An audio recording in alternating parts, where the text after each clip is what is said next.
পাকিস্তানের লোক কেমবা করি ভেকুর বেঁকা হয়ে যাওয়া শ্যাপ সোজা করে তার ভিডিও লিয়ে আসলাম। আপনারা ভিডিওটি সম্পূর্ণ দেখলে বুঝতে পারবেন যে কেমনে একটি বেঁকা শ্যাপ একদম নতুনের মতো করে ফেলে। প্রথমে ওই বেঁকা শ্যাপ লিয়ে এসে একটি ইটের উপরে রেখে তার নিচে তেনা দিয়ে আগুন ধরায়। এই আগুন ধরা অবস্থায় প্রায় 2 থেকে 3 ঘন্টা উত্তপ্ত করা হয়।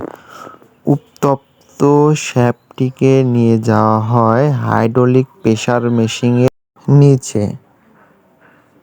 হাইড্রোলিক প্রেসার মেশিনের নিচে শ্যাপটিকে বরাবর রেখে হাইড্রোলিক প্রেসারের মাধ্যমে চাপ দিয়ে তা সোজা করানো হয়। সোজা করা শ্যাপটিকে নিয়ে যাওয়া হয় একটি বড় গ্রাইন্ডিং মেশিনের কাছে। গ্রাইন্ডিং মেশিনের এখানে সুদক্ষ হাতের কারুকার্যের মাধ্যমে শ্যাপটিকে মসৃণ করা হয়। এতে অনেক দক্ষতার প্রয়োজন হয়। মসৃণকৃত শ্যাপটিকে পরবর্তীতে উত্তপ্ত হাইড্রোকার্বনের ভিতরে ডুবিয়ে রাখা হয়। এর ফলে মসৃণকৃত শ্যাপটির ভিতরে জং পড়ে থাকা তা দূর হয় এবং শ্যাপটিকে আরও মজবুত হতে সাহায্য করে।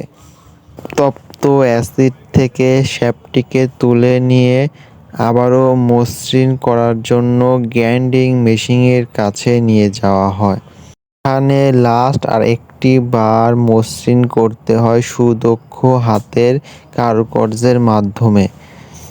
শ্যাপটি মসৃণ করা হয়ে গেলে শ্যাপটি সম্পূর্ণরূপে সোজা এবং চকচকে হয়ে যায়। এটি এখন ভেকু গাড়িতে লাগানোর জন্য সম্পূর্ণরূপে প্রস্তুত।